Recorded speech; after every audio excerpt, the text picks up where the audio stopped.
Pwede niyo po bang tignan ng mga katabi niyo? Kanan kaliwa. Tignan niyo kung excited na sila magpuri sa Panginoon. Amen.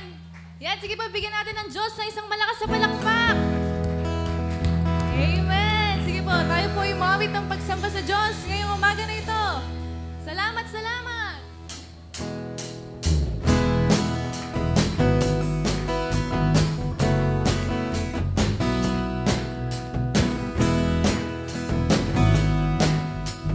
Sabay-sabay po tayo. Kung aking mamasdan ang kalawakan, hindi ko maunawaan ang iyong dahilan kung bakit ako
na at higit pa. Biyaya mo sagana at umaapaw, sapat na at higit pa. Sapat na sa lahat kong pangangailangan, higit pa sa lahat kong inaasahan. Wala namang maihiling pa pagkat ika'y sapat na, ika'y sapat na. Ikaw ang aking gusto, hindi magkukulang, sapat na at higit pa. Biyaya mo sagana at umaapaw, at higit pa.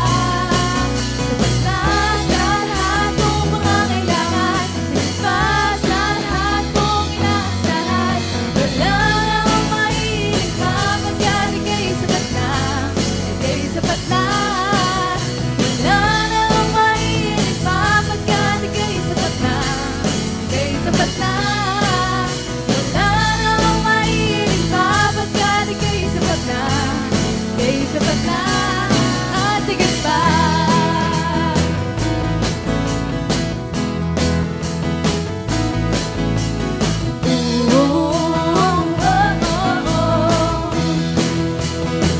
Amen! Papuri kay Yahweh! Hallelujah! Ito po, isang mataas na palakpak para sa Panginoon. Hallelujah, Lord! Tunay na Panginoon, napakasarap magpuri, Panginoon, sa presensya niyo, Panginoon. Hallelujah. Mga churches, continue to worship God this morning. Hallelujah. Lord, ang pag-ibig mo sa amin, itunay, dakila, at wagas, Panginoon. Lord, we worship you this day, Panginoon. Katapatan mo sa amin, Panginoon, ay walang wakas, Panginoon. We love to worship you, Panginoon.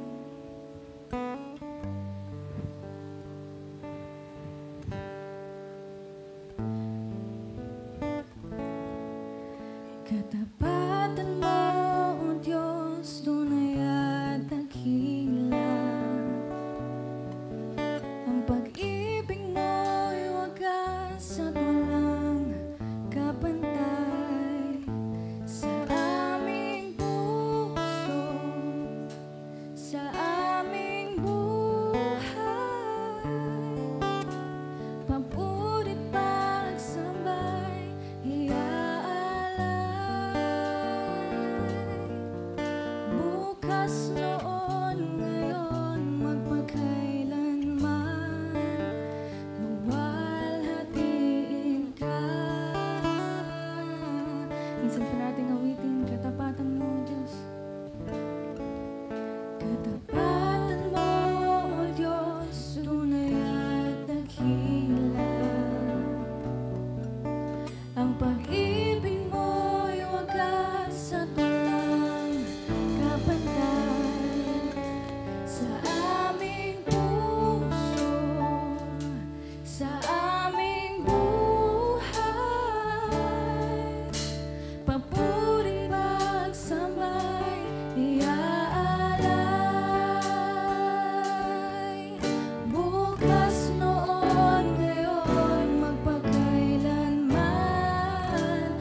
Sige po, malakas na palakpak sa Diyos na buhay.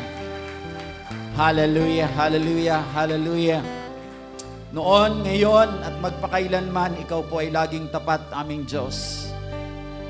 Sapagkat sabi sa iyong salita, ikaw po ay the same, you are the same, yesterday, today, and forever.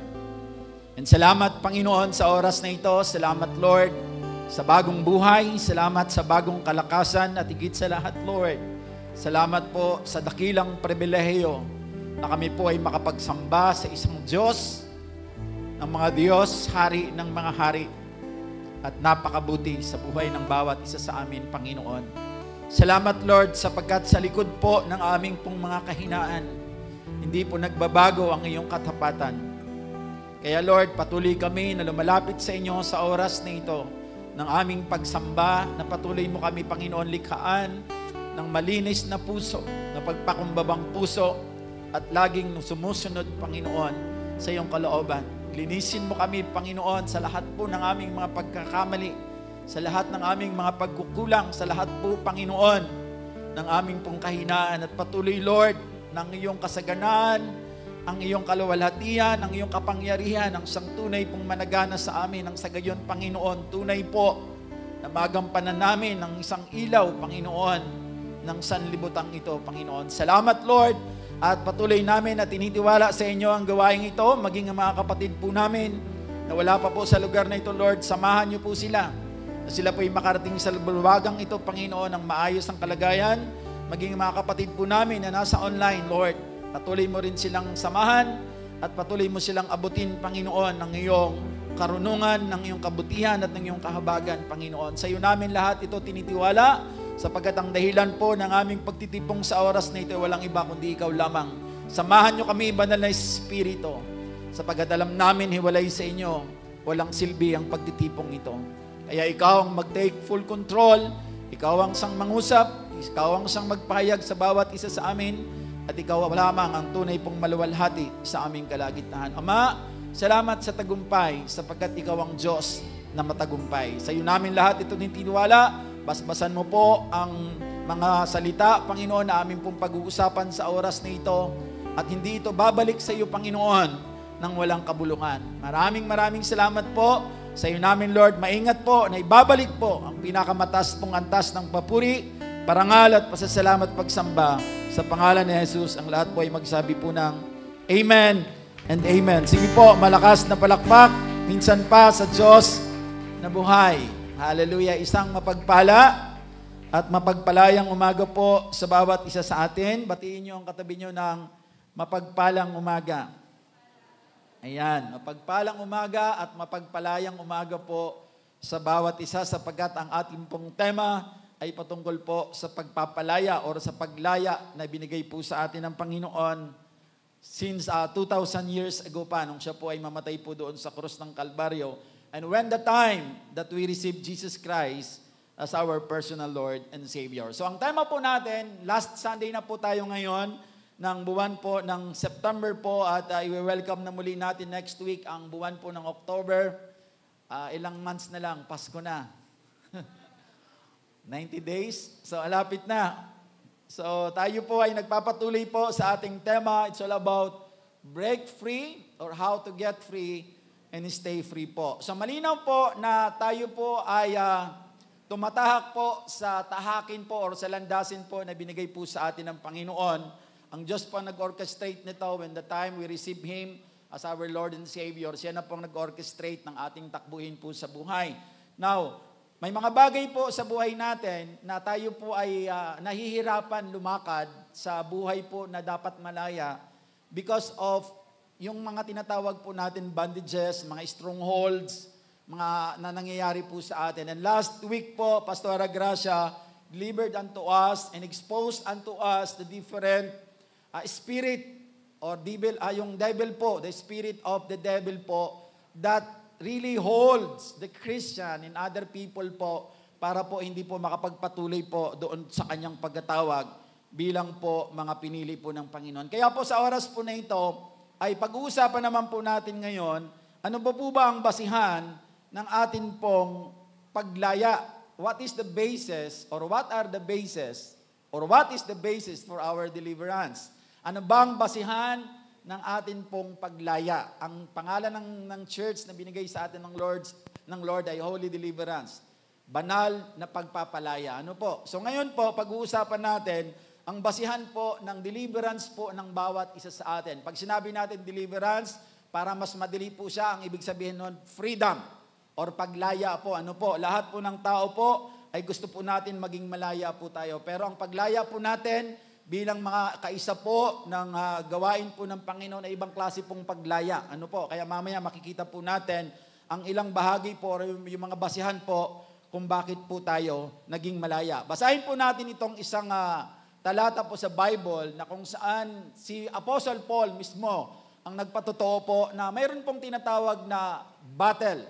That life is really a battle. Ano po? Siya po ay isa sa mga lingkod ng Diyos, magiting. Kung hindi dahil sa Kanya, hindi mararating po tayo ng Kanyang salita ng Panginoon. So ito yung apostol po ng ating Panginoon na sa una po, siya po ay talagang very passionate po na gibain ang mga turo po ng ating Panginoon through the life of the 12 disciples of God or the 12 apostles of Christ. But when siya po ay ma-encounter niya ang Panginoon, nagbago din po ang kanyang paningin, nabuksan ang kanyang spiritual eyes, yung being passionate po na sirain ng Kristyanismo, yung teaching of God or teaching of Jesus Christ, naging passionate naman po siya ngayon na ipahayag po and make Jesus Christ well known all over the earth. So siya mismo, sa likod po ng mga tagumpay na po na kanyang pinagdaanan, sa likod po ng mga struggles na napagtagumpayan niya sa biyaya ng Diyos, pero mayroon pa rin po siyang sinabi doon sa Book of Romans, na babasahin po natin ngayon para makita natin, kasi ito, lagi ko itong tinitingnan, sapagkat ito yung laging nagtutulak sa akin para maging humble down tayo. Or ibig sabihin, ito ang magiging foundation natin para tayo po ay maging lagi pong handa at laging mapagpakumbaba na talagang hiwalay po sa kapangyarihan po ng Diyos through the power of the Holy Spirit. Talagang wala po talaga tayong magagawa. Ito po yung sinasabi niya. Si Apostle Paul, kung i-compare tayo sa kanya, wala pa tayo sa katiting sa paglilingkod. Ano po? So marami po siyang karanasan, pero ito po yung kanyang nararanasan. Sabi po niya, ito ang natuklasan ko. Kapag nais kong gumawa ng mabuti, ang masama ay malapit sa akin. Gusto niyang gumawa ng mabuti, pero pinupuntahan siya ng masama. Sa kaibuturan ng aking puso, ako'y nalulugod sa kautusan ng Diyos. Ngunit may ibang kapangyarihan sa mga bahagi ng aking katawan na salungat sa tuntunin ng aking isip. Binibihag ako ng kapangyarihang ito sa kasalanang naninirahan sa aking katawan. Sabi niya, in verse 24, kay saklap ng aking kalagayan. Matagal na po siya naglilingkod sa Panginoon, pero sabi niya, kay saklap ng aking kalagayan, kasi nag-aagaw eh. Sino ang magliligtas sa akin mula sa katawang ito na nagdadala sa akin sa kamatayan? Anong sagot? Sa verse 25, wala nang iba pa kundi ang Diyos sa pamamagitan ni Jesucristo na ating Panginoon. Salamat sa Kanya, ito nga ang kalagayan ko. Sa pamamagitan ng aking isip, pinaglilingkuran ko ang kautusan ng Diyos, ngunit sa pamamagitan ng aking katawang makalaman, ay pinaglilingkuran ko ang tuntunin ng kasalanan. So makikita po natin dito sa talata po na binanggit po ni Apostle Paul, there is really a battle sa buhay po ng isang Kristiyano. Sapagkat ang ating pong katawan, kaya po nagsimula po tayo sa deliverance na to, na pag-aaral natin about ourselves. Kaya po may isang pastor po na ang tinuturo po niya, sabi niya, kapag ikaw ay mananalangin, hindi tama lang ipapanalangin mo mula sa labas, papasok sa iyo. The best prayer po, mula sa sarili mo, palabas. Ang ibig sabihin, kailangan mong selyuhan ang iyong sarili ng kabanalan ng Diyos sapagkat hindi mo magagawa yung mga bagay na ipapanalangin mo para sa iba kung ikaw mismo ay hindi mo napagtatagumpayan ang sarili mo. Ano po? Kasi tayo po ay magiging, ang tinatawag niyan, tayo po ay parang hypocrisy or tinatawag natin hypocrite. Ang tawag niyan, tayo po ay nagpipretend. Ano po? So, kaya sabi dito ni Apostle Paul, kung kailan gagawin ko ang gusto kong gawin sa kalooban ng Diyos, nandito naman na hindi ako tinitigilan para praising po, na hindi ako tinitigilan ng masama na nakakabit sa aking katawan. Ano po? Kaya po, makikita po ninyo Kahit tayo po'y nakakilala na sa Panginoon, may mga pagkakataon, may mga bagay tayo na alam natin na hindi kalooban ng Diyos, bakit natatagpuan pa rin natin ang sarili natin na nandun tayo sa sitwasyon po na yon. Halimbawa, yung pag-iinom. Alam natin na ang katawan natin ay katawan po ay templo ng Diyos. Therefore, this is temple of God dahil tinubos na ito ni Kristo. Ito'y pag-aari po ni Kristo. Dapat ang katawang ito ay hindi dadampian ng anumang alak na nagsisira po ng ating katawan. Pero nagtataka tayo sa likod po na alam natin ng ganung katotohanan, katulad ni Paul, every time naisipin natin, ayokong pumunta sa mga kaibigan ko kasi alam ko mapapainom na naman ako. Pero bakit hindi maawat ang paa natin, matatagpuan na lang natin ang sarili natin, nandun na tayo nakaupo, sa tupungkukan po, sa group na yon, at tayo po'y nakikisali na po sa kanilang inuman. And at the end of the day, ilulugmok na naman natin ang sarili natin, bakit ko ba ito nagawa?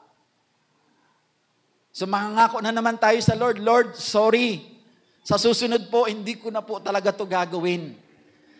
But then again, yung pangako na ginagawa natin, paulit-ulit din nating ginagawa, at tayo po ay nagkakamali. Tayo pa rin ay nagkakasala. Yung mga maliliit lang na bagay, halimbawa, yung ating pong mga nilalagay sa katawan natin na hindi dapat. Alam natin, tingnan nyo po to.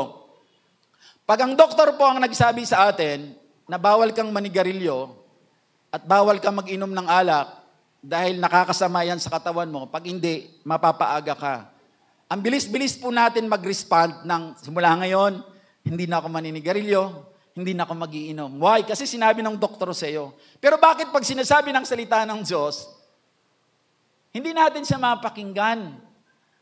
Kasi ang laging pumapasok sa isip natin, mabait naman ang Diyos eh. Ang Diyos naman is a God of many chances. Totoo.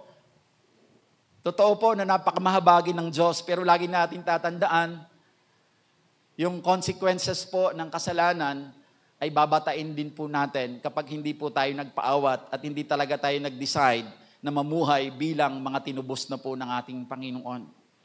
Lagi ho natin yan matatago sa tao, pero kailanman hindi natin yan matatago sa Diyos. At anuman ang tinanim mo, apply ang principle ng sowing and reaping sa paggawa ng kasalanan. Ano man ang tinanim mo, akala mo makakaligtas ka dyan, darating ang pagkakataon, aanihin mo yan. Hanggat napapakinggan mo ang mga paalalang tulad nito, ito'y kumakatok sa puso at isip mo na it's about time that you have to turn from that kind of situation na lagi mong paulit-ulit na ginagawa. Mapapatawad ka ng tao, mapapatawad ka ng mga nagmamahal sa iyo dahil sa pagmamahal nila sa iyo, mapapatawad ka ng Diyos dahil sa pagmamahal ng Diyos. Pero lagi mong tatandaan, may dulot yan sa iyong pagkatao na magiging daan para mapaaga ang paglisan mo sa mundong ito. Amen po. Kaya po, si Paul din, even si Paul, nakikita niya, ang kagandahan lang kay Apostle Paul, because siya po ay, makikita natin, sabi niya, wala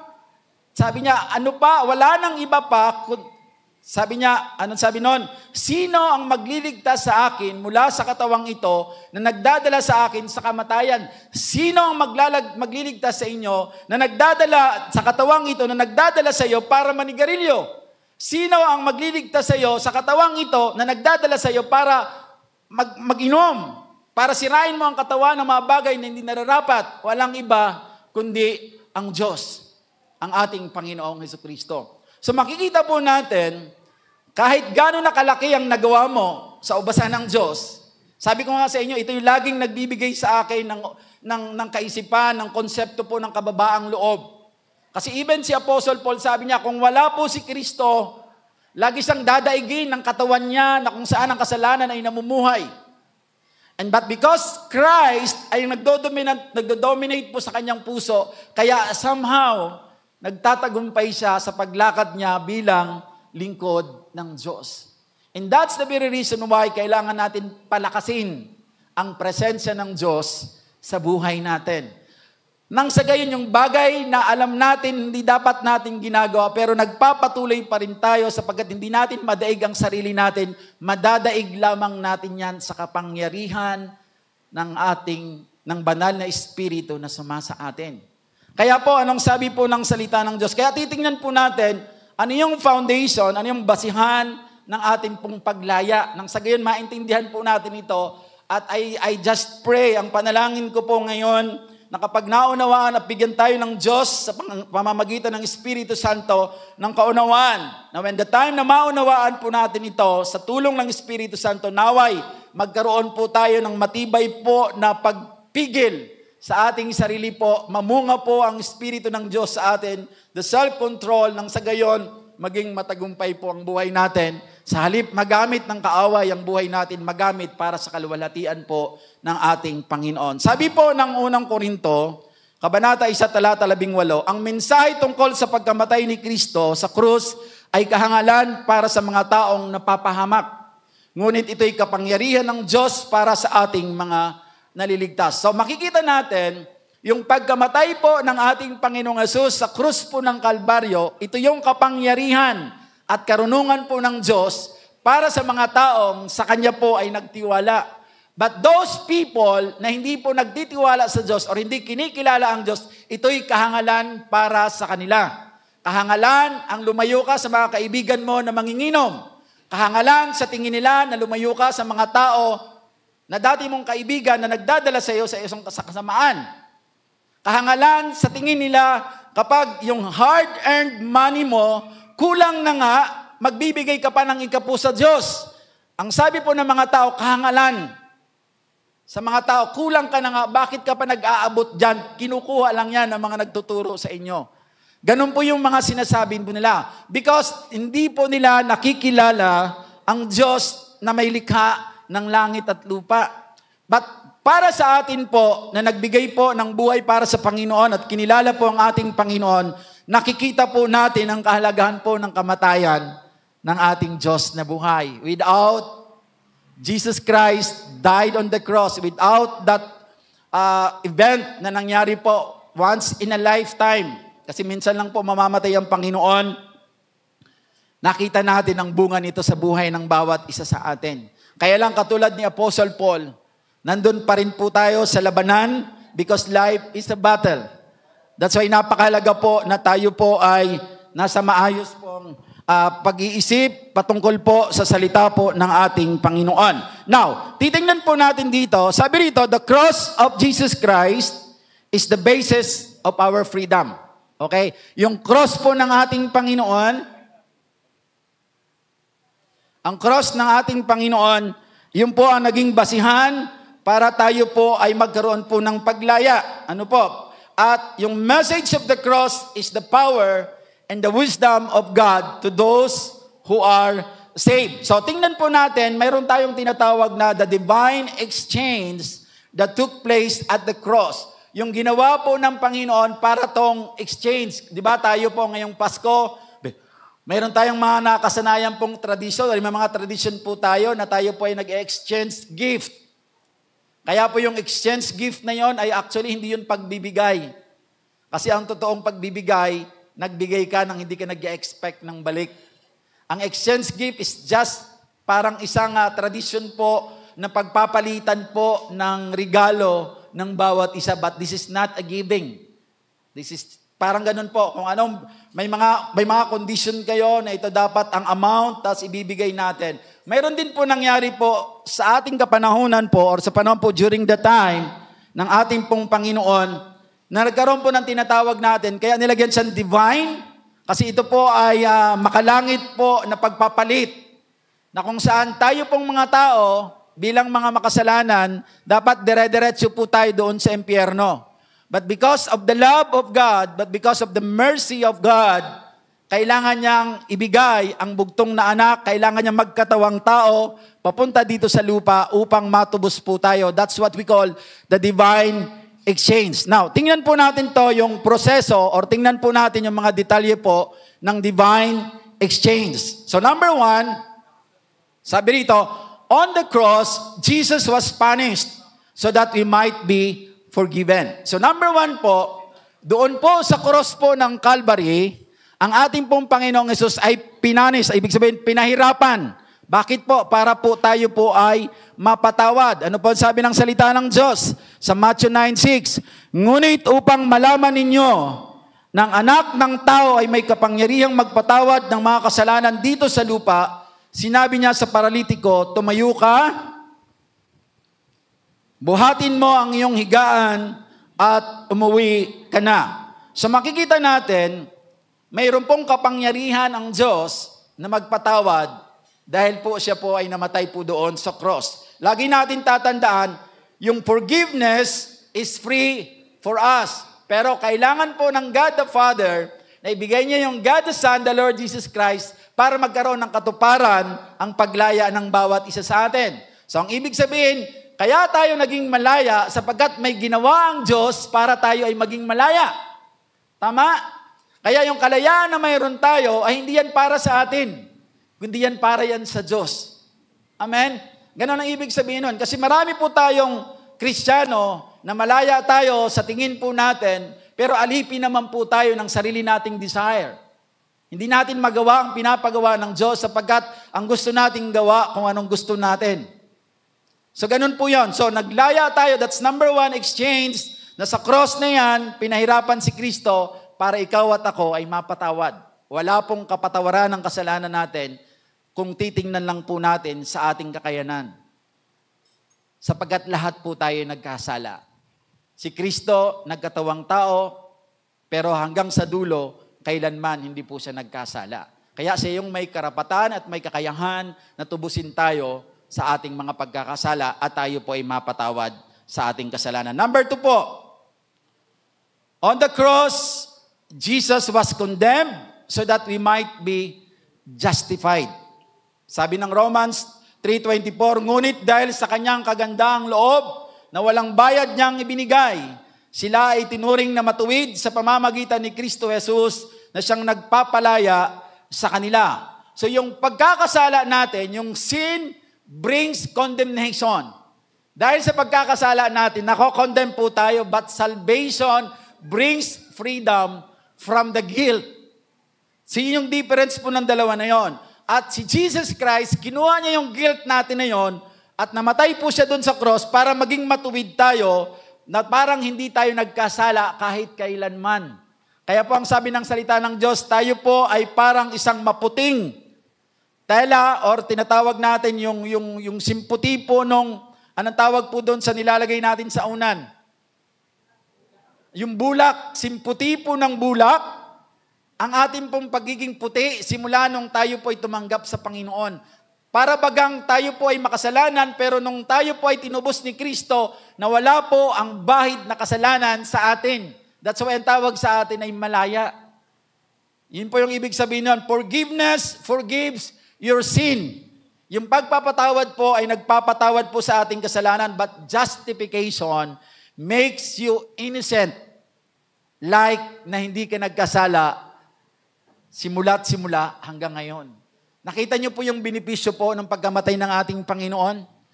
On the cross, kinondemn siya para ikaw at ako ay ma-justified. Pag sinabi justified, binura lahat ng pagkakasala mo. You are now become new. Bago ka nang nilalang. Kasi yung makasalanan mong pagkatao ay kinuha ng Diyos sapagkat sinuko mo ang buhay mo sa Kanya. Ngayon may bago ka ng pagkatao. That's why 2 Corinthians 5:17, if a man is in Christ, he is now a new creation. The old has gone and the new has come. Ang isang tao nakipag-isa kay Kristo ay bago nang nilalang. Wala na ang lumang pagkatao, napalitan na ito ng bagong pagkatao. Ganyan po ang ginawa sa atin ng ating Panginoon. Number 3, the divine exchange. On the cross, Jesus became sin so that we might become righteous. We are not just justified, but we are made righteous before the eyes of God because Jesus Christ became sin. Naging kasalanan po siya kahit wala siyang kasalanan. Ano sabi ng salita ng Lord? Sabi po sa 2 Korinto 5:21, hindi nagkasala si Kristo, ngunit alang-alang sa atin, siya itinuring na makasalanan upang sa pakikipag-isa natin sa Kanya ay maging matuwid tayo sa harap ng Diyos. Kaya ka nagiging matuwid, kaya ka nagiging righteous before the eyes of God because you have surrendered your life to Jesus. Away from Jesus, you are not righteous. That's why kahit ano na po ang nagawa mo sa ubasan ng Panginoon, wala kang dapat maipagmayabang. Because kaya mo lang nagagawa yan because of the blood, because of what Jesus Christ did on the cross. That's a great privilege that we have. Hindi natin yan sariling kakayanan para ipagmayabang. Sabi ni Paul, kung may ipagyayabang tayo, ipagyabang natin ang ginawa ng Diyos sa krus. Ipagyabang natin ang ginawa ng Diyos sa ating buhay na dati tayong makasalanan dahil sa kanyang kabutihan at kahabagan, naging malaya tayo tulad ng isang taong hindi nagkasala. Or maihiyan tulad sa isang tao na hindi nagkasala. So ganun pang ginawa ng Panginoon. Jesus took our sin to give us His righteousness. Kaya po walang pwedeng tumubos sa atin maliban kay Kristo sapagkat siya lang po ang hindi nagkasala. Dahil hindi siya nagkasala, nung tinubos niya tayo at sinuko natin ang buhay natin sa Kanya, tayo po ay naging righteous before the eyes of God. Naging matuwid po tayo sa harapan po ng God the Father. Number 4. On the cross, Jesus died so that we might live. Namatay siya doon sa cross. Hindi lang po siya naghirap, hindi lang po siya kinondemn. Namatay din po siya. Bakit siya namatay? Para mabuhay tayo. Ano sabi ng salita ng Lord sa John 10 letter B, naparito ako upang ang mga tupa, tayo yon, na tumanggap sa Panginoon, naparito ako upang ang mga tupa ay magkaroon ng buhay, buhay na masaganang lubos. So makikita natin, apart from God, there is no life. Because He is the source of life. So dahil dun sa ginawa niya, tayo pong mga patay po tayo spiritually. Kasi hindi po natin nakikilala ang kapangyarihan ng Diyos. We are death spiritually, but because Jesus Christ died on the cross, binuhay tayo ng Diyos spiritually. Nakita po natin ang kabutihan po ng ating Panginoon. Jesus came to give His life to us and take our spiritual death upon Himself. So naging nabuhay na po tayo. Kaya po tayo pong mga Kristiyano, sabi nga po, tayo po ay minsan lang, isang beses lang po tayong mamamatay. Tayong mga Kristiyano, isang beses lang tayo mamamatay. Pero yung hindi nakakilala sa Panginoon, 2 beses silang mamamatay. Mamamatay sila physically, pagdating ng judgment, mamamatay sila spiritually, and that's forever, for eternal, or eternity. Pero tayo na nagsuko ng buhay sa Panginoon, because sa ginawa ng Panginoon, isang beses ka lang mamamatay. Mamatay ka physically, and after that, hindi ka na mamamatay. Because your spirit, your soul, just connected na sa ating Panginoon. At kapag pinalad pa tayo, we are in the last days, nag-rapture, hindi na tayo makakaranas ng physical death. Sapagkat kukunin tayo ng Diyos at dadalhin tayo doon sa lugar na nararapat tayo kasama siya, hindi na natin mararanasan ng physical death. That's the blessed hope na hinihintay po ng bawat isa sa atin. At hindi yan mangyayari apart from the Lord Jesus Christ.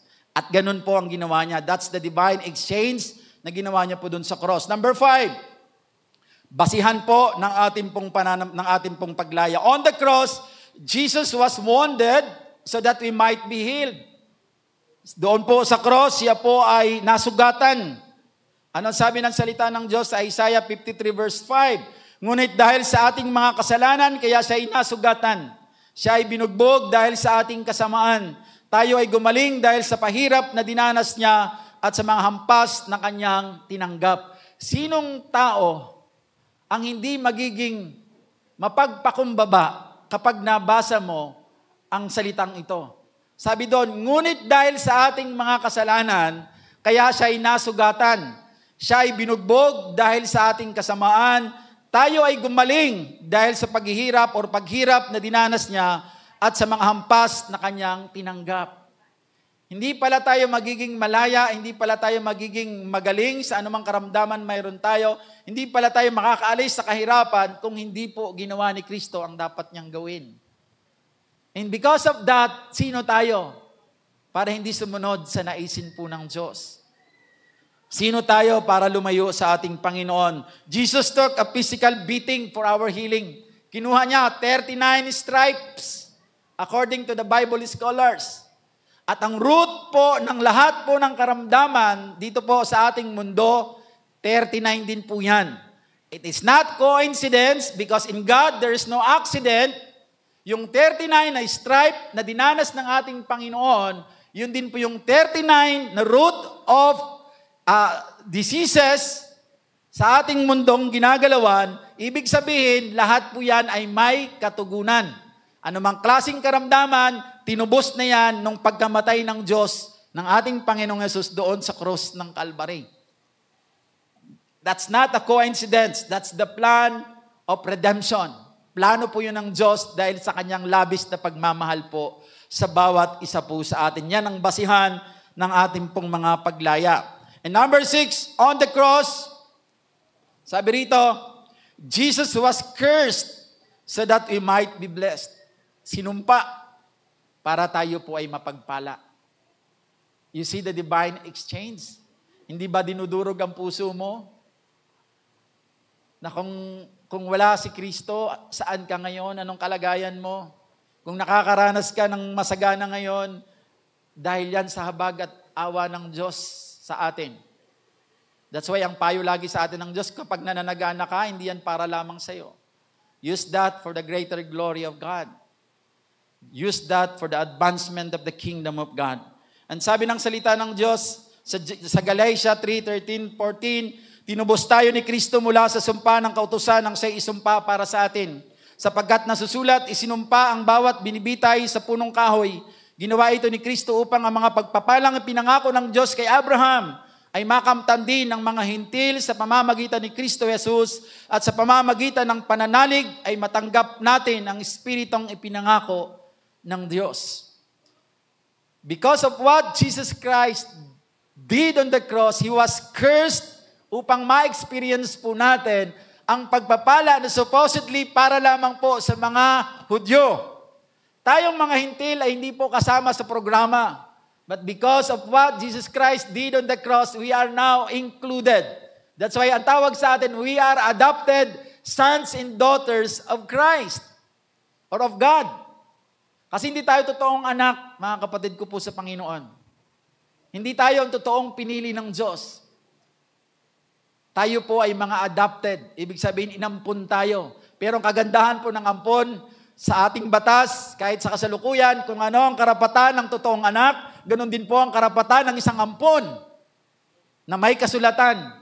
At ang kasulatan na mayroon tayo ay ang dugo ng ating Panginoon at pakikipag-isa po natin sa Kanya. Therefore, kahit adopted tayo, kung ano ang minamana ng ating amang si Abraham, na ipinangako ng Diyos sa Kanya, yun din po ang pwede natin i-claim, the promises of God na binigay niya kay Abraham. Ganun po, kahiwaga po ang pagmamahal ng Diyos sa atin. Palakpakan natin ang Panginoon. Ganon kabuti. That's why God is good all the time. Pag siya po ang kumilos, pag siya po ang gumawa, hindi lang siya better. But it is best among the best. Kaya mas masarap na magtiwala sa Diyos kaysa magtiwala sa kapasidad na meron tayo. Because our capacity is limited. But the capacity of God is unlimited. Because He is the infinite God. Amen po. Palakpakan natin ang Panginoon. Sabi rito, Jesus took the generational curses. Pag sinabi natin generational, ito yung mga karamdaman na minana po natin mula po sa mga lolo't lola natin hanggang sa sumunod-sunod, hanggang dire-diretso po yan. That's what we call the generational curses. Kinuha ng Panginoon yan. Yung caste curses, yung CAST, yung caste curses, ito yung mga bagay na binabato sa atin ng mga taong galit sa atin. Mamatay ka na sana, maaksidente ka sana, magkasakit ka sana, maghirap ka sana. Yun yung mga salita na pag mayroon tayong nakakaaway, binabatuhan tayo ng mga sumpa, ang tawag dyan, caste curses. But Jesus took that curses na yan. Kaya po tayong mga Kristiyano, kapag tayo gumagawa ng mabuti at nandun tayo naka-align sa kalooban ng Diyos, kahit anong sumpa ang ibato sa'yo, walang effect yan. It will just bounce back because the blood of Christ nakabalot sa'yo. Magbabounce back lang yun dun sa taong nagsumpa sa'yo. And that because of what Jesus Christ did on the cross. And another one na kinuha po ng Panginoon sa atin, yung earned curses. Pag sinabi natin earned, yung kinuha natin, yung karapat dapat tayong masumpa. Why? Kasi meron tayong mga salitang binitawan. Mahirap lang ako. Gusto ko nang mamatay. Yung mga earned natin, yung mga binibitawan nating salita na hindi natin binabantayan. Minsan pag galit na galit tayo sa anak natin, sana hindi ka na lang nabuhay. You see?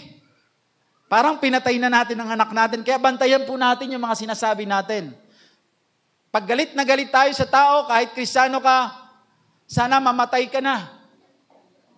Ito yung mga word na kapag nanggaling sa atin, that is what we call the earned curses. And because of what Jesus Christ did on the cross, kinuha niya yung curse, kinuha niya yun. Lahat ng curses na to, generational, cast, and earned curses, kinuha na ng Panginoon sa atin lahat to. But then again, we have to be very careful sa ating pong pagkilos, sa ating pong pamumuhay, sa ating pananalita. Kung galit na galit tayo, ang payo sa atin, wag muna tayong magsalita. Ang sabi ng salita ng Panginoon, kung ano po yung nakakalugod, kung ano yung praiseworthy, kung ano yung mga dapat, yun lang dapat ang lumabas sa bibig ng mga taong nagmamahal sa Diyos. Sapagkat hindi pwedeng pagbubukalan ng maalat at fresh water ang iisang balon. Ang bibig mo, kung ito ay pag-aari na ng Diyos, dahil nasa Panginoon ka, dapat ang lumabas dito kung ano lamang ang language ng heaven. Because you are from heaven. Ganun po yun.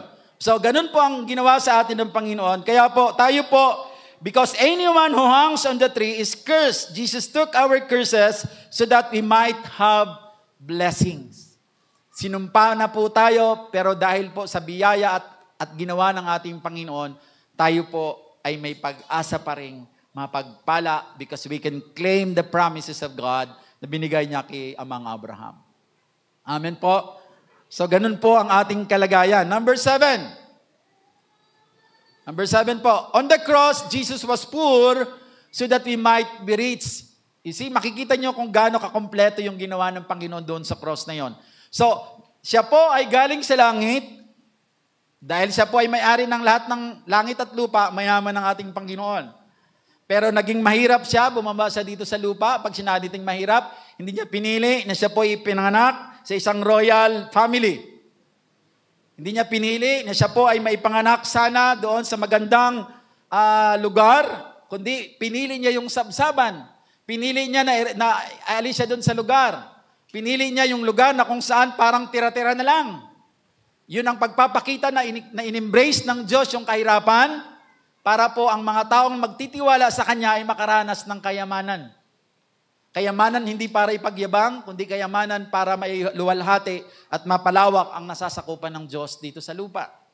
Ganon ang prinsipal na ibig sabihin po ng ating Panginoon. Anong sabi po ng 2 Corinthians 8:9? Hindi kaila sa inyo ang kagandahang loob ng ating Panginoong Jesucristo na kahit na mayaman ay naging dukha upang maging mayaman kayo sa pamamagitan ng kanyang pagiging dukha. Sabi rito, Jesus became poor on the cross, naked, hungry, thirsty, and in need of everything. Ang kahirapan, hubad ka dahil wala kang maisuot, wala kang titirhan, that's kahirapan yon. Wala kang makain, lagi kang gutom, lagi kang uhaw, you are in need of everything. Ganon ang naranasan ng Panginoon doon sa cross na yon. Para po, pag tayo po ay nagsuko ng buhay natin sa Kanya, may enrich po tayo, magkakaroon tayo ng kasaganahan, more than enough sa pangangailangan natin, para tayo po ay makatulong sa mga tao na magbibigay ng luwalhati sa Diyos. Ganun po ang ginawa ng Panginoon sa atin. That's what Jesus Christ did on the cross. Number 8, on the cross, Jesus was rejected so that we might be accepted. Pag nakita mo to at naintindihan mo to, kahit hindi ka tinatanggap, halimbawa, parang hindi ka may karanasan tayo na parang hindi tayo tanggap ng ating magulang bilang anak at talagang parang ang tingin sa atin tayo ay sumala nang lumabas tayo, hindi naman natin na kasalanan na tayo lumabas, sila naman may gawa noon. Diba? Eh kung hindi sana nila ginawa yun, hindi tayo lumabas. Pero bakit ang dating parang sumpa tayo? So minsan ang mga tao kasi tayong lahat, not just our parents, tayong lahat, Minsan kadalasan makasarili po tayo. Pag may problema na, nakakalimutan natin yung pleasure na ginawa natin nung ginagawa yon. Hindi tayo nagtitake ng responsibility. Ayaw natin ng accountability. Kaya lagi ang naglalabas sa bibig natin pagsisi, pag-condemn. Sana hindi ka na lang lumabas kung ganyan ka lang sana. Yung bata, hindi naman siya magiging ganon kung hindi niya makikita sa kanyang mga magulang yon. Pero ang naging makasalanan na ngayon yung anak. Pero wala namang ginawa yung magulang para ayusin yung bata. So makikita natin, that's why napakahalaga na yung tayo pong mga magulang, yung mga anak natin, talagang nailalagay natin sa presensya ng Diyos. At tayo rin po ng mga magulang, ipakita natin sa kanila na tayo po ay mga mabubuting magulang, na tayo po ay nagsuko ng buhay natin sa Panginoon. Because kung ano ang ginagawa natin, hindi man natin napapansin. Ginagaya nila yon. Kasi tayo ang una nilang nakikita sa ating bahay. Kaya wag na natin sisihin sa ibang tao pag masama ang anak natin. Sisihin natin sa sarili natin at sisihin natin sa demonyo para ma-realize natin, teka lang, kailangan kong embrace yung authority na binigay sa akin ng Diyos. Pero wag mo naman sigawan ng anak mo. Demonyo ka. Lumayas ka, baka lumayas yan sa bahay mo. So makikita natin, Jesus Christ was rejected. Anong sabi ng salita ng Diyos? Matthew 27:46, nang mag-alas 3 ng hapon, sumigaw si Jesus, Eli, Eli, lema sabachthani. Nang ibig sabihin, Diyos ko, bakit mo ako pinabayaan? So makikita po natin, Jesus Christ was rejected by God and forsaken by people. Kaya alam ng Diyos ang pakiramdam ng rejected. Alam niya yon. Kaya kung rejected ka, lumapit ka sa Diyos, lumapit ka sa Panginoong Jesus, makakaranas ka ng comfort. Because He knows exactly what's the meaning or the feeling of being rejected. And because of what He did on the cross, He allowed voluntarily to be rejected. Even His Father, He was rejected. Bakit siya nireject ng Ama? Sapagkat kinuha niya ang kasalanan. Lagi natin tatandaan, hindi pwedeng magsama ang kasalanan sa kabutihan. Laging magkahiwalay yan. Kaya nung in-embrace voluntarily ni Jesus Christ ang kasalanan ng mundong ito, ayaw na siyang tingnan ng God the Father because God is a holy God. Kaya ang sabi niya, bakit mo ako pinabayaan? Dapat lang, pababayaan ka talaga pag nasa kasalanan ka. Pero kapag in-acknowledge mo na makasalanan ka at tinanggap mo si Kristo, doon na mangyayari sa iyo ang salita ng Diyos, kailanman ay hindi ka niya iiwanan at hindi ka niya pababayaan. Pero kahit ka makasalanan tayo, nag-i-intercede pa rin ng Diyos. Gamit po itong mga tao na nakakilala sa Panginoon na maabot ka at huwag kang abutan ng kamatayan nang hindi po nakakilala sa Diyos. Ganon kabuti po ang ating Panginoon. He was rejected para ikaw po ay maging accepted. Ma-accept ka po at magkaroon ka po ng pagtanggap sa sarili mo na ikaw po ay dapat na mamuhay kahit hindi ka tinatanggap ng pamilya, pero tanggap ka ng Panginoon. So kailangan mamuhay ka nang ikaw po ay malaya. And number 9, on the cross, Jesus was put to shame so that we might live in glory. Pinahiya siya, tinanggap niya yung kahihiyan na yon para tayo po ay mamuhay, hindi sa kahihiyan, kundi doon po sa glory ng ating Panginoon. Ang sabi ng salita ng Lord, sa Hebreo 12:2, ituon natin ang ating paningin kay Jesus, sa Kanya nakasalalay ang ating pananampalataya, mula simula hanggang katapusan. Dahil sa kagalakang naghihintay sa Kanya, hindi niya inalintana ang kahihiyan ng pagkamatay sa krus, at siya'y ngayon nakaupo sa kanan ng trono ng Diyos. Minsan po, tayo pong mga Kristiyano, minsan pinapahiya din tayo. But because of this principle na mayroon po sa Biblia, hindi tayo nagre-retaliate. Mas mabuti ngang mapahiya tayo na ginagawa natin ang ministeryo. Sapagkat sabi ng salita ng Diyos sa Beatitudes, tayo po ay kasyahan po ng ating Panginoon. So pinahiya ang Diyos, tinanggap niya ang kahihiyan, He suffered shame so that we might not walk in shame.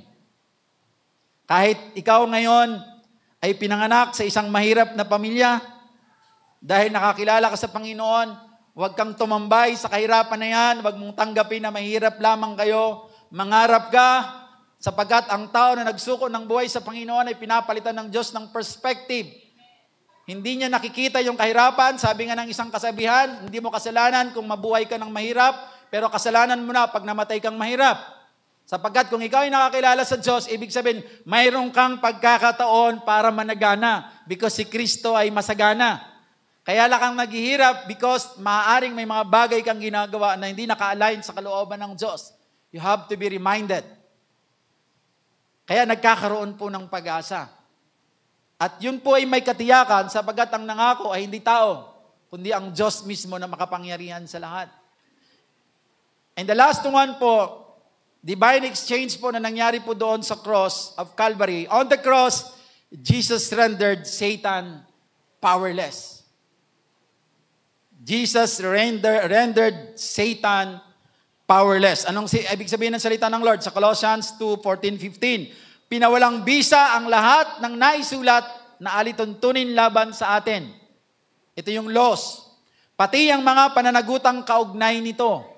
Pinawi niya ang lahat ng ito nang ipako siya sa krus. Sa pamamagitan ng kanyang kamatayan sa krus, nilupig niya ang mga pinuno at kapangyarihan ng sanlibutan, si Satanas. Ang mga ito ay parang mga bihag na kanyang ipinarada sa madlang bilang katunayan ng kanyang pagtatagumpay. So dahil sa ginawa ng Panginoon doon sa cross, ikaw at ako, lahat po tayo, walang kapangyarihan ng demonyo sa atin because He is powerless upon us. As long as the Lord Jesus Christ residing through the Holy Spirit in our heart, Satan is powerless. Palakpakan natin ang Panginoon. When Jesus Christ died for our sins, Satan was disarmed and defeated. Yung lahat ng kanyang kapangyarihan na binabato niya sa atin, dahil namatay si Kristo, at kapag in-acknowledge mo yung benepisyo ng pagkamatay ni Kristo, pinaniwalaan at pinanampalatayaan mo na may Kristong bumaba dito sa lupa para maghirap, mamatay, at mabuhay pagkatapos ng 3 araw, kinilala mo ang prinsipyo na to ng Biblia, kinilala mo ang doktrina na to ng Biblia, makikita mo na ikaw po ay magiging matagumpay sapagkat wala ng kapangyarihan sa iyo ang demonyo na nagpapatakbo ng mundong ito. There are many reasons for demonic possession. Maraming dahilan. Demonic oppression, but only one basis for freedom, and that is the cross of Calvary. Ang ginawa ni Kristo ay sapat na para mapalaya ka sa anumang klaseng pagkakasala na mayroon ka. Sapat na. Sapat na po yun. The different sins open the door of the devil. Ang lahat ng pagkakasala na nagagawa natin, binubuksan po nito ang pintuan para makapasok po ang impluensya ng demonyo. Pero lagi natin tatandaan, it is only the precious blood of Jesus that drives him out. Hindi mo pwedeng mapalayas ang demonyo sa pangalan mo. Mapapalayas mo ang demonyo sa pangalan ni Kristo and through His blood. Kaya ang tanong, kahit gaano kalaki ang nagawa mo sa ubasan ng Diyos, wala kang pwedeng maipagmayabang. Lagi ka pa rin magpapakumbaba sapagkat kung bakit nangyayari yan, that's a great privilege. It is only because of the power of the blood of Jesus, in the name of Jesus, kaya mo nagagawa yan. Amen? Kaya dito ko laging naiintindihan yung sinasabi ng mga binabasa ko pong mga big men, mga great men of God, na mga nauna na sa atin, nandun na po sa langit, bumalik na sa Panginoon. Nasabi nila, simula nung sila po ay magsimula magministeryo, for how many years? 50 years, 60 years. Makikita mo sila ng kababaang loob. Sa likod po ng dami na nilang tao na dala sa Panginoon. Sa likod po na napakalaki na po ng nagawa nila sa ubasan ng Diyos. Kumbaga, ang ranggo po nila sa arm ng ating Panginoon, sa mga sundalo, mga general of generals na sila. Kasi mga soldier tayo mga army tayo ng Diyos Ito mga great men of God, mga general of generals na to, pero makikita mo kailanman, hindi mo makikitaan ng kayabangan. Alam niyo kung bakit? Sabi nila, at dito ko naunawaan to, habang ikaw'y nagpapalalim sa kaluwalhatian ng Diyos, habang ikaw'y nagpapalalim na makilala mo ang Diyos sa mas malalim makaparaanan, doon mo makikita na wala ka pala talaga kung wala ang kanyang kapangyarihan. And because of that, talagang ilulugmok mo ang mukha mo, Lord, salamat. Kasi kung wala ka, hindi ko mararating ang mga bagay na to. At kailanman hindi ka dadampian ng isip at puso mo ng kayabangan, sapagkat madidiscover mo kung si Kristo po na makapangyarihan sa lahat ay naglingkod, sino ka para hindi maglingkod. Amen po. Ganun po ang ginawa sa atin ng Panginoon. Only the blood of Jesus can overcome the devil. That's why yung basihan ng ating pong paglaya ay walang iba kundi sa ginawa ni Kristo doon sa cross ng Calvary or cross ng Kalbaryo. So yun po yung reason natin. In conclusion po, ito po ang gusto kong maintindihan po ninyo. Because of the cross of the blood of Jesus, the devil has suffered ultimate defeat already. Wala na sa iyong kapangyarihan ang demonyo. Victory is paid for. This victory from demons and curses is promised to all believers. Dahil naglilingkod ka sa Diyos, dahil nagtiwala ka sa Panginoon, you can claim that you are victorious. Not because of your strength, not because dahil nagmagandang loob ka or nagiging mabuti ka, just because of what Jesus Christ did on the cross. Kaya ka victorious. Yun yung ibig sabihin yan. And second po, every conqueror, pansinin po ninyo ito, every conqueror gets victory after the battle. Okay? Ang lahat po ng mga mananakop, kaya po sila nagiging mananakop or mananagumpay, nakukuha nilang victory na yun pagkatapos ng labanan. Pero ang kalagayan po ng mga Kristiyano na nagsuko ng buhay kay Kristo, ito yon. We get victory before the battle. Wala pa tayong laban na tinatahak. Wala pa tayong laban na ginagawa. Pero tayo po ay naging matagumpay na. Naging matagumpay tayo because dahil sa tagumpay ni Kristo. Therefore, we are more than conquerors. Amen? Hindi lang tayo conqueror. We are more than conquerors. Kasi hindi pa lumalaban, victorious na tayo. Now, ano ngayon ang point of view nito? Ibig sabihin, we are not fighting to get the victory. Tandaan nyo to. Hindi tayo lumalaban para magtagumpay. Lumalaban tayo sa posisyon po ng isang matagumpay na. Nakukuha niyo yung principle na yon? Hindi ka nakikibaka. Life is a battle, yes, but your position is in victory. Hindi ka talunan. Now, anong ibig sabihin nun? Ito yon. Walang tagumpay, kasi ang definition po natin ng freedom is the removal of the influence or the oppression of the evil spirit. Yung pag sinabi natin malaya, halimbawa, pag may isang tao na pinoposes po ng demonyo, katulad sa Bible, tapos pag siya po ay kinuman sa kapangyarihan ng pangalan ni Kristo, lumayas na po yung demonyo na sumasakop sa tao na yon, ang tawag natin dun malaya na. Pero hindi pa yung totoong kalayaan. Sapagkat ang meaning po ng kalayaan, meaning you are being dominated by the presence of the Holy Spirit. Sabi doon, where the Spirit of the Lord, there is freedom. Meron lang pala totoong paglaya, sabi ng Bible, sa 2 Corinthians 3:17, now the Lord is the Spirit, and where the Spirit of the Lord, there is freedom. So ibig sabihin, kung ikaw po ay nakakilala sa Panginoon, subalit yung pagkakilala mo sa Diyos, yung paglaya mo, yung buhay mo ay gagamitin mo lang para sa iyong sariling desire, sarili mong kagustuhan, magtagumpay ka sa lahat ng gusto mong gawin, but you are not letting God use your life for His glory, you are not actually free. Kaya mo sa simula, ang dinidomi, ang tinatrabaho natin, mapagtagumpayan natin ang sarili. The lion killer. Why? Because ang totoong paglaya na sinasabi ng Bible, we are offering ourselves, we are always available sa nais ng Diyos na gawin niya sa atin. Amen? That's why hindi po tayo dapat nakaupo lang in the sideline and playing as a victim because we are victorious. Kaya po ang laging panawagan sa atin, engage tayo sa gawain ng Panginoon. That's what we call warfare. Dahil ikaw po ay mananagumpay na po. Hindi ka po talunan. Hindi ka talunan. All authority in heaven and in earth has been given to Jesus Christ. And because you are a follower of Christ, all authority in heaven and in earth in the name of Jesus has been given to you. You have the power over the devil. Kaya huwag kang papayag na inaalipin ka ng demonyo sa mga kagustuhan ng katawan mo. Niloloko ka niya. Matagal ka nang matagumpay. Simula nang sinuko mo ang buhay mo sa Panginoon, matagumpay ka na. Tumayo ka doon sa posisyon ng isang matagumpay. Huwag laging ang tingin mo, victim ka. Tayuan mo yung pagiging tagumpay na yon. Ang kalagayan po natin, mga Kristiyano, ganito po yon. Nung tayo po ay nagsuko ng buhay natin sa Panginoon, tayo po ay tulad po ng mga police officer. Ang police officer po, ganito pang illustration niyan, ang police officer po, siya po ay may tinatawag pong, anong tawag niyan, yung badge, yung tsapa. May tsapa po siya that says with his authority.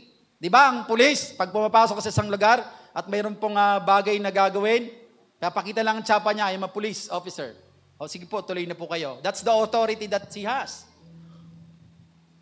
And yung authority niya, because of the badge na mayroon siya, supported yan and back up with the weapon, yung baril niya, para maipakita niya yung authority niya. Kaya ang police po, hindi lang po siya may tsapa, may baril pa siya. Yung tsapa niya pertains to authority, ang baril niya pertains to provide yung support doon sa authority na mayroon siya. Tayo pong mga Kristiyano, in the spiritual world, we are police officer. You have the badge, may tsapa ka, anong tsapa mo? The name of Jesus Christ, the blood of Jesus Christ. Anong ating weapon? Ang weapon natin yung kapangyarihan po ng dugo ni Kristo. So kaya po, dahil tayo po yung police officer, ang mga police officer, takot po yung mga kriminal. Tama? Dito sa lupa. Kasi may authority, ang police officer na huliin sila at pwede silang patayin pag sila po ay lumaban. At wala silang pananagutan sa batas. Because that's the authority na mayroon sila. Tayo rin po, spiritually speaking, police officer tayo sapagkat pwede natin hulihin. The devil is the criminal and we are the police officers. Back up by the power of heaven through the power of the Holy Spirit. Therefore, we are victorious. Huwag tayo magpapadaig, huwag tayo magpapadeceive sa ginagawa ng demonyo. Mahirap ka lang, matakot ka, huwag tayo magpapadaig doon. You have to stand. Sabi ni Paul, kaya ang paalala niya sa atin, always wear the full armor of God. Pag sinabi natin full armor of God, hindi ibig sabihin nun na tayo po ay lumalaban kaya natin sinusuot yun para tayo laging matagumpay. Hindi po. Kaya natin suot yun because we are standing in a position that we are victorious. Kasi nasa atin yung armor ng Diyos. Ano yung mga armor na yun? Madalas siya nababanggit ni Pastora sa atin. That's why we are always acknowledge and encourage to really read the Word of God. Because this is the offense na mayroon tayo. Any works of the enemy na binabato niya sa isip natin, at kapag hindi natin nalabanan, papasok sa puso natin, sa emotion natin, yun magiging gawin natin. Pero kapag tayo puno ng salita ng Diyos, every word and deception from the enemy, use the Word of God and He will flee from you. Kaya po kung hindi ka nagtatagumpay sa paninigarilyo, hindi ka nagtatagumpay sa mga kalokohan mo sa buhay, kahit Kristiyano ka na, I'm warning you. Huwag niyong hintayin na kahit nandito pa lang kayo sa lupa, inuhusgaan na kayo. Because the consequences of a repeated sins ay mamanahin niyo talaga. God is really a faithful in a merciful God, but He is also a just God. The reason kung bakit yung naririnig yung sinasabi ngayon, because you are being warned. Ang distraction po sa buhay ng isang tao, hindi siya dumarating ng biglaan.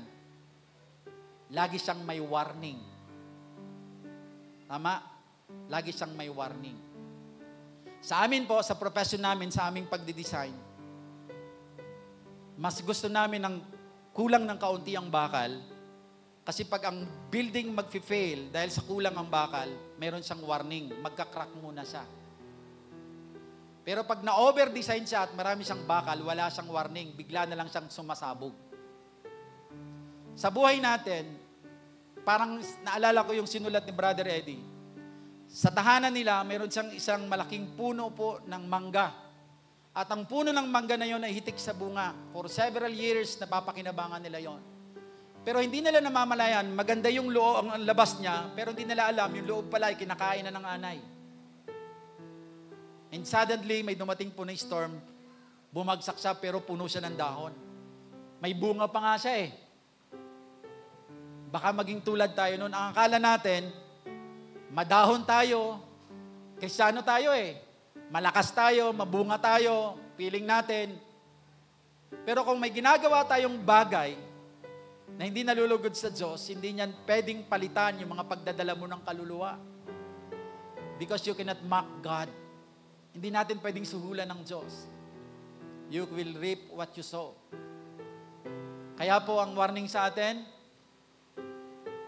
mamuhay ka ng matagumpay, hindi para sa sarili mong desire, not your physical desire, not your own desire, but for the greater glory of God. Yung kalayaan na mayroon tayo para mapaglingkuran natin ang Diyos. Hindi para mapaglingkuran natin ang sarili natin. Kaya mga kapatid ko po sa Panginoon, paalala ko po sa inyo, hawakan ninyo yung kapangyarihan na binigay sa inyo ng Diyos, the authority. Daigin ninyo ang masama ng mabuti. Huwag kayo papayag na alipinin kayo ng mga bagay na alam ninyong mali. Kayang-kaya nyo mapagtagumpayan yan. Magpalalim lang kayo sa salita ng Diyos. Hindi mo talaga kaya yan labanan. Kahit umaatin ka every Sunday, kahit umaatin ka pa po ng cell group, kahit umaatin ka pa ng Bible study, pero kung hindi mo to binabasa every day of your life, kung hindi mo to iniintindi at hindi mo nilalagay sa puso at isip mo, hindi ka pa rin magiging matagumpay at hindi mo mapagtatagumpayan ang gawa ng demonyo sa buhay mo. And that's the very reason why Joshua 1:8 sinabi sa atin, meditate the Word of God day and night. Anong sabi doon? Ang kasunod, para maging matagumpay ang buhay mo. Ang tagumpay natin ay hindi sa ganang lakas natin, ang tagumpay natin ay matatagpo natin sa salita ng Diyos. Because the Word of God is God itself. Wala na si Jesus Christ dito sa lupa. Nasa langit na siya, nag-i-intercede po sa atin. But He sent the Holy Spirit that convict us to really dig deeper in this Word, sapagkat life is a battle. At magiging lagi tayong matagumpay kapag puno tayo ng salita ng Diyos. Amen? Sabi po ng isang writer, dito po ako magwawakas, tinakwil na natin yung karamdaman. Lahat po ng klase ng karamdaman. Pero mayroon tayong bagay na hindi natin nababantayan. From Monday, we are working. Kasi mga mga career-oriented tayo. Gusto natin maayos ang trabaho natin. That's good. Pero ang isang konsepto po na hindi natin minsan nababantayan bilang Kristiyano, from Monday through Saturday, lumalaban tayo, ayaw natin magkasakit tayo. Right? Because we are going to go to our work. Kasi without work, no pay. Pero bakit pag linggo, okay lang na magkasakit tayo? Pinapayagan natin ng demonyo na masaktan tayo kasi linggo naman. Pero pag Lunes hanggang Saturday, ayaw natin magkasakit tayo. Kahit may nararamdaman tayo, lalaban tayo. Kaya ko to. Kasi kailangan kong pumasok. Pero bakit pag linggo, okay lang ako magkasakit? Linggo naman eh. Wala naman mawawala sa akin. That's a wrong concept. That's a deception. Mas maraming mawawala sa iyo pag nawala ka ng linggo. Kung naiintindihan mo lang yon. Maaring hindi mo nararanasan ngayon, pero one of these days, kung ganyan ang pamumuhay at principle na mayroon ka, one of these days, makikita mo ang bunga ng prinsipyong mali na ini-embrace mo. That's why I'm here talking to you not to pamper, but to remind you of what the Word of God is saying. Lahat po tayo matagumpay na, pero ang pagtatagumpay na ito ay magamit natin not in our personal own desire, but for the greater glory and advancement of the kingdom of God. Amen po. Palakpakan natin ng Panginoon at tumayo tayong lahat.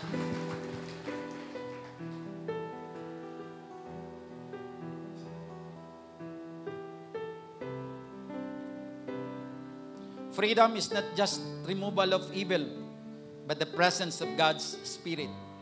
Pag ang Espiritu ng Diyos ay nananatili sa iyo, hindi mo siya nakikwench, there is always liberty. There is always freedom. Sabi rito, when you freed from Satan, only to be filled with your own desires, it is bondage, not freedom. Freedom is not doing what you want, it is doing what you ought to do, being always available to do what God wants you to do. And that's what we call freedom. Amen? Yung malaya ka na magawa mo ang pinapagawa sa iyo ng Diyos, yun po yung kalugan ng biblical na paglaya. Pero kahit sa tingin mo na malaya ka, Kristiyano ka, pero alipin ka ng sarili mong kagustuhan, mga kapatid, sa Panginoon, palitan natin ang konsepto na mayroon tayo. It's been a long time na dinidisip tayo ng demonyo. We are being influenced by that kind of concept. Mapalitan ito ng konsepto na nagmumula sa biblical po na perspective. Hallelujah. We just sing this song. Sige, bago tayo manalangin, ideklara po natin ang kadakilaan ng Diyos. Hallelujah. And as we sing this song, kung kayo po yung tinamaan ng salita ng Diyos, it's good for you dahil na-acknowledge mo tinamaan ka. Pray to the Lord, ask forgiveness to our great God, and turn 180 degrees. Surrender mo sa Panginoon lahat ng bagay na ginagawa mo. Hindi nagbibigay ng lugod sa Diyos. And the Lord is very much willing. Open arms to embrace you and set you free. Hallelujah.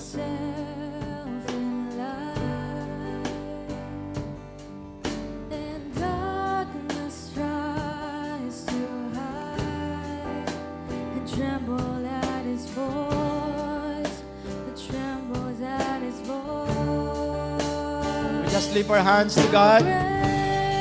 Taas natin ang kamay natin sa Panginoon. Sing with me, how great is our God, and all will see how great is our God. Hallelujah. Age to age He stands. How great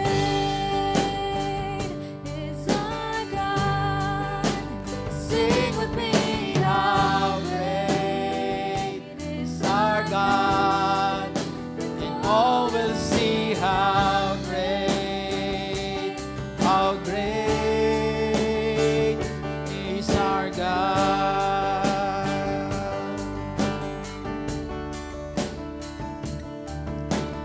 age to age you stand, and time is in His hands. Hallelujah, Jesus. Beginning and the end, beginning and the end. The Godhead three in one. Father, Spirit, Son, the Lion and the Lamb, the Lion and the Lamb. How great is our God! How great Is our God. Sing with me, how great is our God, and all will see how great is our God. How great is our God! Hallelujah! How great Yes, Lord! our God. Sing with me, how great is our God, and all will see how great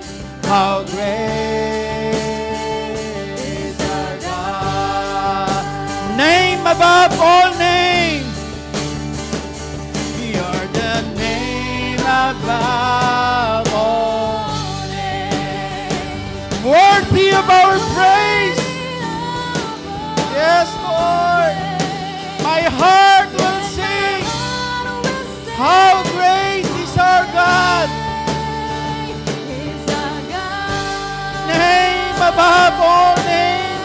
Oh, Jesus. Oh, the name above all names.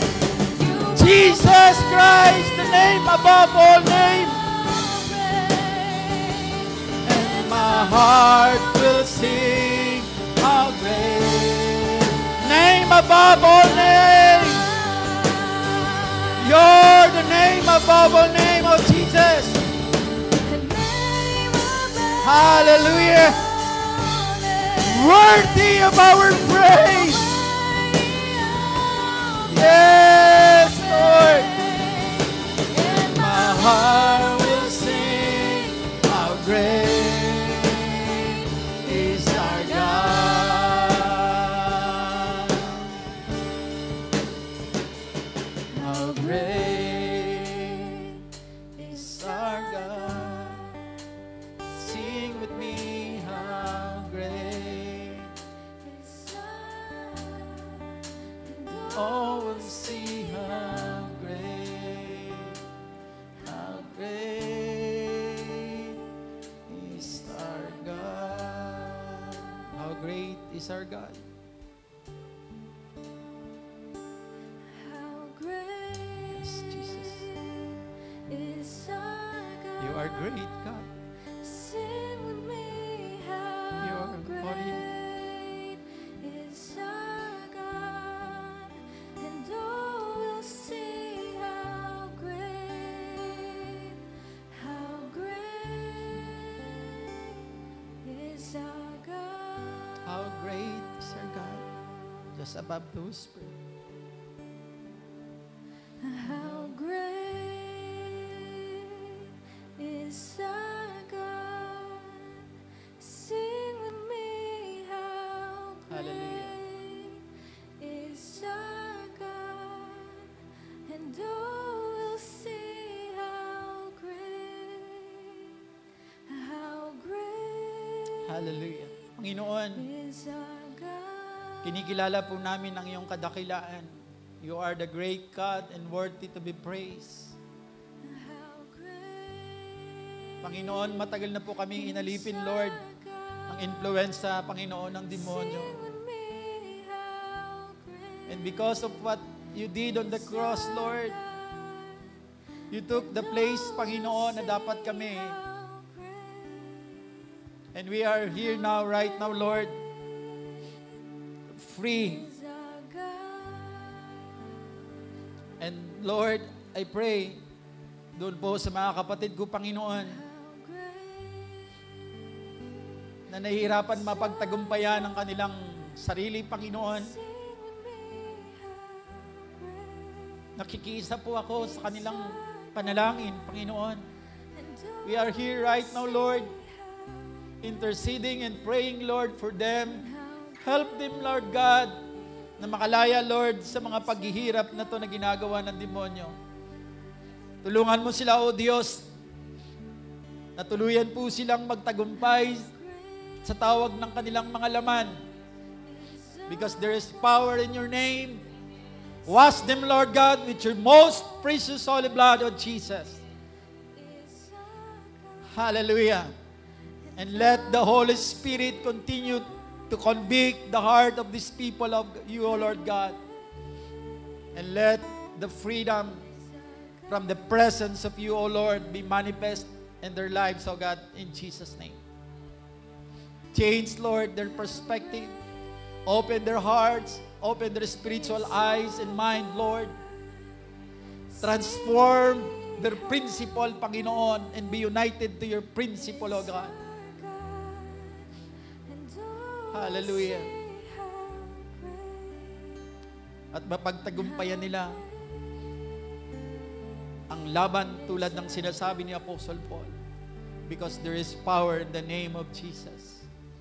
And help us, Lord God, to deal more on your words because there is power in your word, Panginoon. At magkaroon kami, Lord, ng cooperation, Lord, that the spirit of cooperation upon your like and wants, Lord, mag-manifest po sa amin ang sa gayon, Panginoon. Hindi namin magamit ang kalayaang ito na binigay niyo po sa amin na ginawa mo po doon sa krus ng Kalbaryo, Panginoon. Kundi ang kalayaang ito ay magamit namin para po sa iyong kaluwalhatian at mapagharian mo kami, Panginoon. At magamit mo mightily ang buhay namin para lamang sa iyong kaluwalhatian, Panginoon. Sapagat alam namin, Panginoon, kung kami ay magpapatuloy sa aming ginagawa, darating ang pagkakataon na pananagutan at gagawin at dadanasin namin, Lord, ang consequence ng mga bagay nito, Lord. Lord, sa oras na ito, humingi kami, Lord, ng iyong habag sa aming pagbabalik, Panginoon, sa aming pong pagbabalik loob sa inyo, sa aming pong pagsuko ng aming buhay, Lord. Kasangkapanin mo ang bawat isa sa amin, O Diyos. Nang sa gayon, Panginoon, tunay po na maging sensitive kami sa mga bagay na nais niyo pong gawin namin at magtagumpay kami sa aming sarili, Panginoon. Maraming salamat, Lord, sapagkat tunay, Lord, sa mga salita mo na aming napakinggan ngayon, yung divine exchange, Lord, na nangyari po doon sa cross of Calvary, Lord, kinuha nyo ang lahat-lahat, Panginoon, ng karumihan namin upang kami po ay maging malinis and made righteous before the eyes of the Father. Salamat, Panginoon. Wala kaming maipagmamayabang, Lord.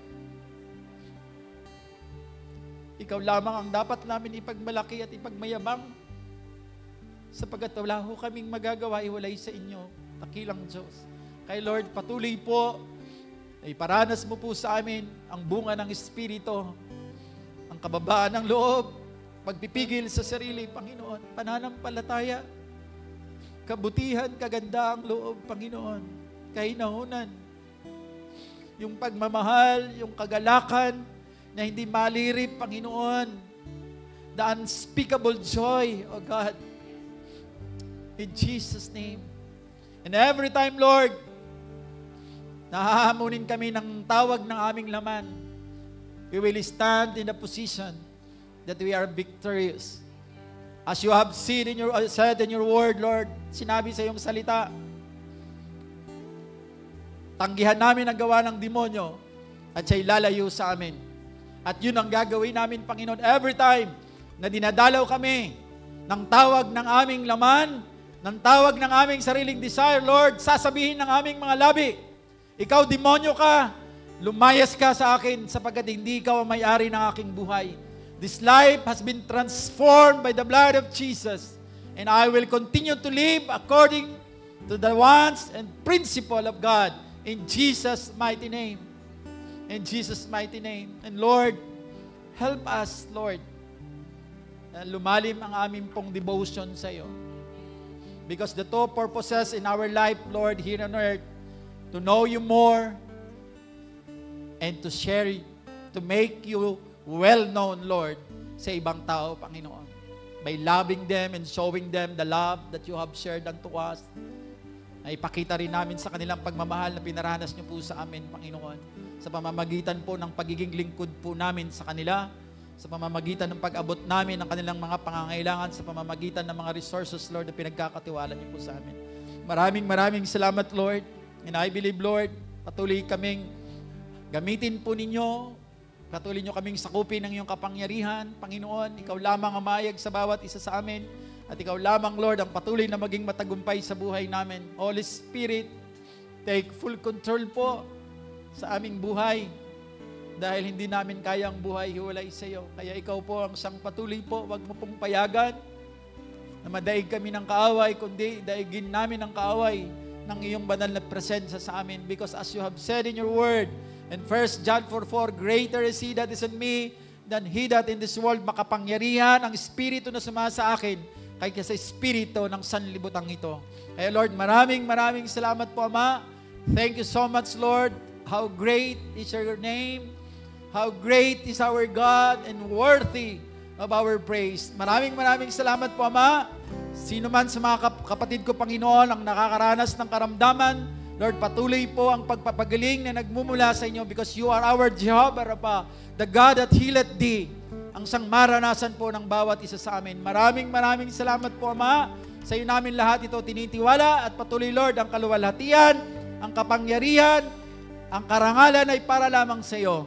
Sa pangalan ng aming Panginoong Hesus, ang lahat ay magsabi po ng Amen and Amen and Amen. Sige po, malakas na palakpak para sa Diyos na buhay. Palakpak ng isang matagumpay na lingkod ng Diyos. Hallelujah! Isang mapagpalang umaga po sa lahat at ganoon din sa ating Panginoon. Praise God. Ito na naman po tayo, no? Dadako po tayo sa pagbibigay. Sabi ng Panginoon sa Deuteronomy 8:18, no? Remember the Lord your God, for it is He who give us power to get wealth. Amen po. Paano daw natin ma-remember ang Lord na siyang nagbigay ng kapangyarihan para sa atin o lakas para sa atin para makapagtrabaho? Amen? Sa pagbibigay po. Sabi ng Hebrew chapter 13 verse 16, at huwag natin kaliligtaan ang paggawa ng mabuti at ang pagtulong sa kapwa sapagkat iyan ang alay na kalugod-lugod sa Diyos. Amen? Sabi daw po, no, ito daw po yung mga bagay na nakalulugod sa Diyos. Sa mga nagko-construction po or sa larangan ng engineering, ano po, siguro alam niyo po yung payloader. Amen po. Sa tingin niyo po, gaano karami yung laman ng isang payloader? Sa standard po, ano po, isang cubico po, metro kudrado po ang laman ng isang standard na payloader. Gaano po katagal siya kung siya pupunuin mo ng papala? Amen? Matagal po, ano po? Sabi ni R.G. Letourneau, no, sabi dito, I shovel out money and God shovel it back, but God has a bigger shovel. Amen po? Kung si R.G. Letourneau po is gumagamit ng kanyang anampala sa pagbibigay. Amen? Pero ang ginagamit ng Diyos sa pagbabalik sa kanya is tulad po ng payloader. Amen? Ganun po ang Diyos. Ano po? Hindi po siya papayag na ang pagbibigay po natin is mahihigitan ang kaya niyang ibigay sa atin. Most of all po, no, it's not about the amount of giving. It's about the heart. Amen. Ito po si R.G. Letourneau, no, siya po yung kilala na businessman of God. Bakit po businessman of God? Dahil tinawag po niya ang kanyang sarili na businessman of God. Dahil 10% po ng kanyang kinikita, kinikip po niya. Bakit po? 90% po ang kanyang ibinibigay sa Diyos. Bakit gano'n ang mindset ni R.G. Letourneau? Ano po? Binigyan siya ng Diyos ng 100 million. Ilan nang matitira sa kanya? 10 million. Si R.G. Letourneau po, ano po? Is galing po sa walang yaman na family. Dahil alam niya, no, yung 10 million, hindi niya mahagap o hindi sa panaginip, no, hindi niya makakamtam, kundi dahil sa Panginoon. Kaya every time siya makakatanggap, no, binibigay niya yung 90% para sa Lord. Amen. Hindi ko po pinupush kayo na ibigay niyo yung 90%, no. Matter of all po, sa lahat ng bagay na pagbibigay, no, yung pong puso. Kung paano tayo nagbibigay. Sige po, tayo po lahat ay tumayo. Magpasalamat tayo, no, kung ano man ang naibigay natin sa Lord. At lagi natin tatandaan, maging habit po natin na magalak tayo, na mabigay sa Diyos ang para sa Kanya. Dahil sabi ng Panginoon, no, Panginoong Hesus sa Kanyang mga alagad, ibigay ang para kay Caesars at ibigay ang para sa Diyos. Lagi natin din tatandaan, ang every time na magbibigay tayo, tumutulong tayo sa pagpapalaganap ng kaharian ng Diyos. Ito po ay ginagamit para yung mga tao na hindi naaabot ng salita ng Diyos ay maabot. Amen. Sige po, hallelujah, praise you God. Praise you Jesus, praise you Holy Spirit. Lord, salamat sa muling pagkakataon na kami magamit mo para magbigay. Salamat nawa sa aming pagbibigay na to, makita mo ang aming mga puso na kami nagagalak para magbigay sa iyo. At nawa, dalangin namin ang pagpapalang ito, maliit man, malaki, is magamit mo, Lord, para maabot yung mga tao, Lord, na nadidiliman, yung mga tao na nahihirapan dahil hindi na lang maunawaan ang buhay na to. Pero dahil maabot sila na yung salita, magiging malinaw sa kanila na ang lahat ng bagay is ikaw nagkakaloob. Salamat, Lord. Salamat sa lahat-lahat. Napakabuti mo. Dalangin namin na provide us everything na kakailanganan namin sa lahat ng buhay na to, Lord. Maging ang family namin, pagpalain mo sila sa lahat ng aspeto ng aming mga buhay. At naman meron kaming karamdaman, pagalingin mo din kami. Salamat, salamat sa lahat-lahat. To you all the glory, to you all the honor. In Jesus' name we pray thanksgiving. Amen. Amen.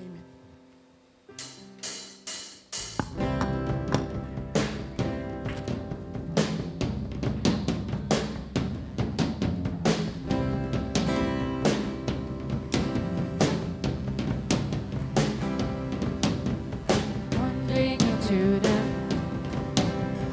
wanting a place to hide is really so. This bag of bones,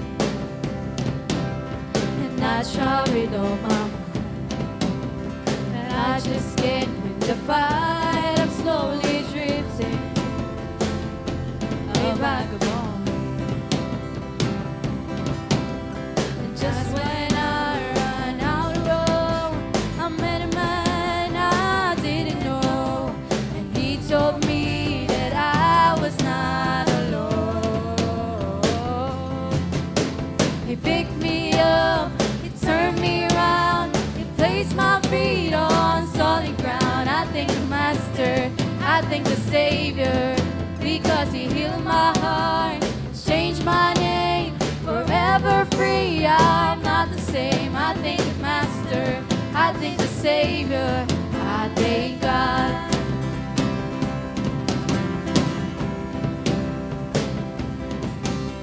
I cannot deny what I see. I've no choice but to believe. My doubts are burning like ashes in the wind. So long to my old friend, burden and bitterness, you just keep it moving. Mine, welcome here. Now till I walk the streets of gold, I see how you saved my soul. This wayward son has found his way back. Oh, he picked me up, he turned me around, he placed my feet on solid ground. I thank the Master, I thank the Savior, because he healed my heart, changed my name, forever free. I'm not the same. I thank the Master, I thank the Savior. He picked me up, he turned me around, he placed my feet on solid ground. I thank the Master, I thank the Savior, because he healed my heart, changed my name, forever free. I'm not the same. I thank the Master, I thank the Savior, I thank God.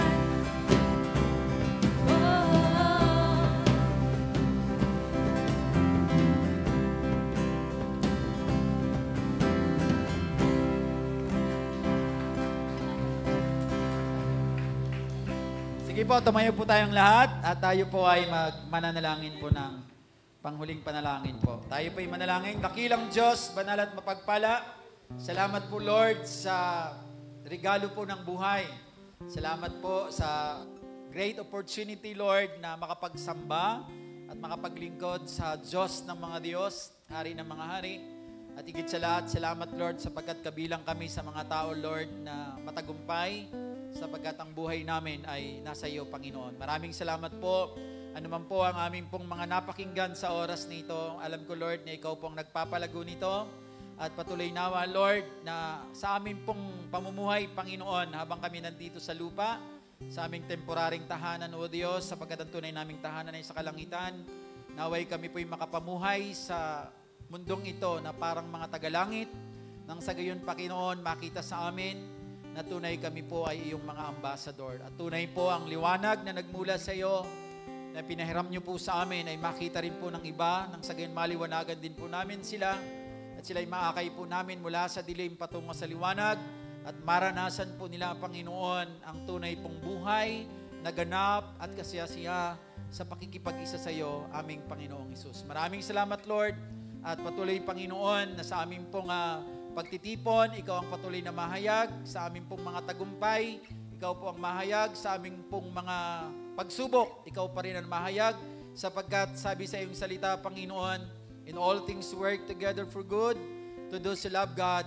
according to His purpose. Sa Romans 8:28. Kaya Lord, salamat po sapagkat pangit man o maganda ang nagaganap sa amin dahil kami po yung mga pinili nyo, ito'y para po sa ikabubuti namin. Kaya Lord, ano man po ang nagaganap sa amin, ano man nangyayari sa amin, patuloy kaming maglilingkod hanggang sa abutan kami, Panginoon, ng aming huling hininga na hiram po namin sa iyo. Lord, palakasin mo po ang aming mga katawan, patuloy mo kaming samahan at patuloy nyo po, Panginoon, na i-increase ang aming capacity, i-increase mo po ang aming ability, i-increase mo po ang aming karunungan sa iyong salita nang sa gayon, Panginoon, patuloy po na magamit namin ito to advance your kingdom hanggang tunay, Panginoon, that your kingdom without bound, Panginoon. Maraming salamat po, Ama, sa lahat ng ito at kung paano kami iningatan ninyo sa aming pagdako sa lugar na ito. Babalik kami sa aming pong mga pansamantalang tahanan na nasa maayos na kalagayan at ligtas at patuloy namin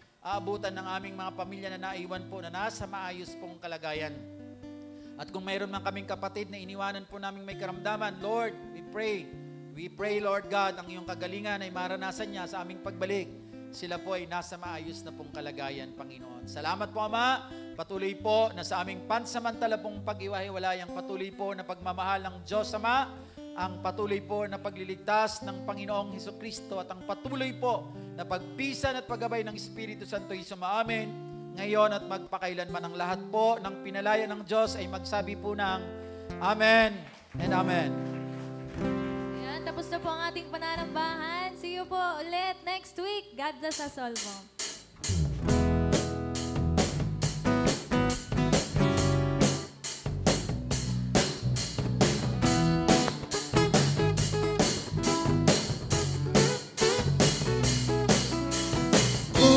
Aking mamasan, ang kalawakan, hindi ko maunawaan ang iyong dahilan kung bakit ako'y pinili mo't inalagaan. Hindi ko kayang isipin, hindi ko kayang sukatin kapag ibig mo, Jesus, na iyong binigay sa akin. Salamat, O Jesus, sa pag-ibig mo. Walang ibang nagmahal sa akin na katulad mo.